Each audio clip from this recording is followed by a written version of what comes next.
ನಾನು ಸಿನಿಮಾ ಇಂಡಸ್ಟ್ರಿಗೆ ಬಂದಿದ್ದು ಆಕಸ್ಮಿಕ. ಹಾಗಾಗಿ ನಾನು ಯಾವತ್ತೂ ನಾನು ಏನ್ ಅನ್ಕೊಂಡಿದ್ದೆ ಅಂದ್ರೆ, ನಾನು ಚಿತ್ರರಂಗದಲ್ಲಿ ಬೆಳಿಬೇಕು ಅಂದ್ರೆ ನನ್ನ ಪ್ರಿನ್ಸಿಪಲ್ಸ್ ಅಂದ್ರೆ ಎಕ್ಸ್ಪೋಸಿಂಗ್ ಮಾಡಲ್ಲ.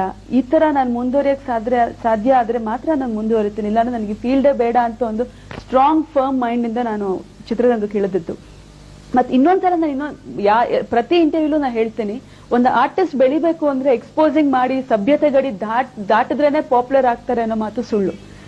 ಅವ್ರು ಮಾಡೋ ಪಾತ್ರಗಳು ಎಷ್ಟು ಮಟ್ಟಿಗೆ ಆರ್ಟಿಸ್ಟ್ ಜನ ಅವ್ರನ್ನ ಇಷ್ಟಪಡ್ತಾರೆ, ಅವ್ರ ಪಾತ್ರಗಳು ಎಷ್ಟು ಮಟ್ಟಿಗೆ ಜನಕ್ಕೊಂದು ಇದು ಅಂದ್ರೆ ಎಫೆಕ್ಟ್ ನ ಕ್ರಿಯೇಟ್ ಮಾಡುತ್ತೆ, ಅದೇ ಇಂಪಾರ್ಟೆಂಟ್. ಸೊ ಯಾವತ್ತೂ ಎಕ್ಸ್ಪೋಸಿಂಗ್ ಇಂದ ಒಂದ್ ನಟಿ ಪಾಪ್ಯುಲರ್ ಆಗ್ತಾಳೆ.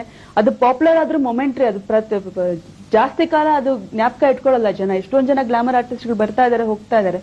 ಸೊ ಗ್ಲಾಮರ್ ಅನ್ನೋದು ಇಂಪಾರ್ಟೆಂಟ್. ಸೊ ಅದೇ ಒಂದು ಇಂಪಾರ್ಟೆಂಟ್ ರೀಸನ್ ಪಾಪ್ಯುಲಾರಿಟಿಗೆ ಅನ್ನೋ ಮಾತು ನಾನು ನಂಬಲ್ಲ.